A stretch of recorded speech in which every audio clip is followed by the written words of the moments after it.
বাচ্চারা কি হয়েছে ম্যাম? তোমরা কেউ আইসক্রিম খেও না? কিন্তু কেন ম্যাডাম? আরে বাচ্চারা ওই শহরে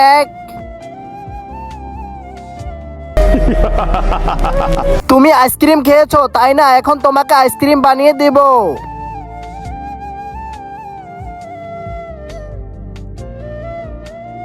বাবা ঘুরে বেড়াচ্ছে, যে আইসক্রিম খাওয়ার কথা বলছে সেই বাবাই তাকে আইসক্রিম বানিয়ে দিচ্ছে।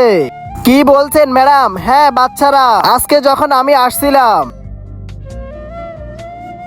তুমি আইসক্রিম খাচ্ছ তাই না? তোমাকে এখন আমি আইসক্রিম বানিয়ে দিচ্ছি। না না, পালাই তাড়াতাড়ি। ওই বাবা আমাকে আইসক্রিম খেতে দেখেছে, আমাকেও আইসক্রিম বানাতে চাচ্ছিল, কিন্তু আমি দৌড়ে পালিয়ে এখানে চলে এসেছি। ভালোই করেছেন ম্যাডাম, কিন্তু আমি কোনো বাবাকেই ভয় পাচ্ছি না। আমি তো এসব বিশ্বাসই করি না। আমি যাই আইসক্রিম খাবো, দেখি কে আসে। আরে আপনি তো সেই বাবা যিনি সবাইকে আইসক্রিম বানিয়ে দেন তাই না? হ্যাঁ বাবা, প্লিজ আমাকেও আইসক্রিম বানিয়ে দিন না। আমার তো আইসক্রিম খুব বেশি পছন্দ। তোমার ইচ্ছা আমি এখনই পূরণ করে দিচ্ছি।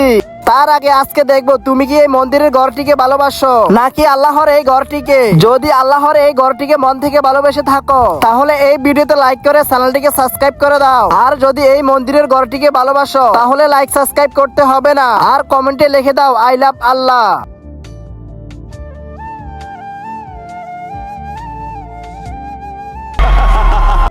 আরে আপনি তো সত্যি আমাকে আইসক্রিম বানিয়ে দিয়েছেন, প্লিজ আমাকে আগের মতো মানুষ বানিয়ে দিন। হ্যাঁ হ্যাঁ ঠিক করে দিব, আগে বলো সবাইকে লাইক করতে। ঠিক আছে ঠিক আছে বলছি। বন্ধুরা প্লিজ ভিডিওতে লাইক করে দাও, তাহলে আমি ঠিক হয়ে যেতে পারবো। আরে বাহ, আমি তো ঠিক হয়ে গেছি। থ্যাংক ইউ বন্ধুরা, থ্যাংক ইউ বন্ধুরা, লাইক করে দাও।